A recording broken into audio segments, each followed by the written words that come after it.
দেখুন, আজকে আমাদের প্রথম জনসংযোগ ছিল সুন্দরপুর অঞ্চলের আরামডাঙ্গাতে। আজকে আমরা সবে মাত্রই মানে গাড়ি থেকে নামা মাত্রই মানে আমাদের দেখতে পাচ্ছেন পিছনে গাড়িটা রয়েছে, রীতিমতন কাঁপছে, আমি কথা বলতে ঠিকভাবে পাচ্ছি না।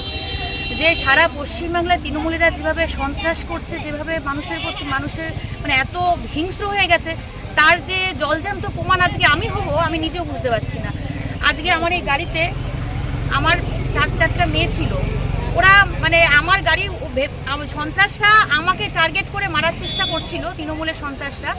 সেটাকে না পেয়ে ওর মিস হয়ে গিয়ে আমার যে মেয়েরা যে গাড়িতে ছিল সেই মেয়েদের গাড়ির পুরো পিছন থেকে ভেঙে দিয়েছে, গাড়ি অ্যাক্সিডেন্ট করিয়ে দিয়ে। এবং আমার ড্রাইভার জেনে শুনে আমার ড্রাইভারকে প্রাণ মানে আমার তো প্রাণ তো নেওয়ার চেষ্টা করেছিল, কিন্তু পারিনি বলে আমার ড্রাইভারের উপর আক্রমণ করেছিল, সে আরেকটুর জন্য বেঁচে গেছে। মানে কতটা বড় বাইকে এসে মেরেছে, কিসে আপনি দেখুন, সে একজন তৃণমূলের কত রকমের বড় সন্ত্রাস, তার গায়ে এখনো তৃণমূলের জামা পরা রয়েছে।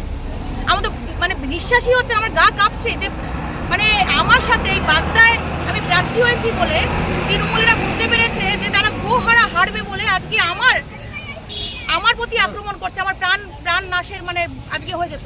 এই গাড়িতে কি আপনি চড়েন না আপনার কনভয়ের গাড়িটা? এইখানে আজকে মূলত আমার মেয়েরা ছিল, তারা ভেবেছিল আজকে বিভিন্ন জায়গায় আমরা পুজো করব, তারা সবসময় দু একদিন এসছিল, আজকেও তারা এসছে। সেই মেয়েদেরকে ভেবে আমাকেই ভেবেছিল পিছন থেকে।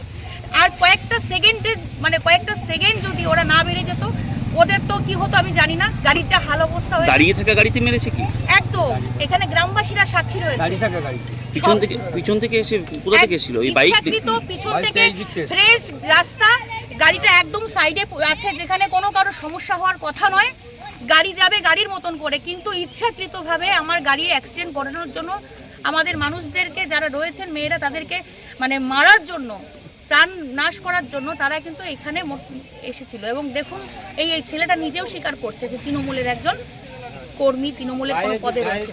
তাহলে বুঝতে পারছেন কি অবস্থা পশ্চিমবাংলায়। আমি একটা মেয়ে হয়ে আমার পরেও এখন মানে এইভাবে অমানবিক মানে অত্যাচার বলতে পারি। আপনি কি নির্বাচন কমিশনে কমপ্লেন করবেন? অবশ্যই করব। আমি তো সবে মাত্র ঘটেছে, আমার এখন হাত পা রীতিমতন কাঁপছে ভয়তে যে কি পরিস্থিতি। আমি এক বিজেপি প্রার্থী হয়েছি বলে বাগদায় ওরা বুঝতে পেরেছে যে জিততে পারবে না, সেই জন্য আমার প্রাণ নাশ করবার জন্য, আমাকে হত্যা করবার জন্য এই চক্রান্তগুলো করছে। এটা তো গ্রামবাসীরা প্রমাণ দেবে। হ্যাঁ, झारखंड से आया हूँ, मैं जा रहा था, मैंने हेलन से जा रहा था, मैं कपड़ा लेने के लिए जा रहा था, मेरा भाई बीमार था ना, उसलिए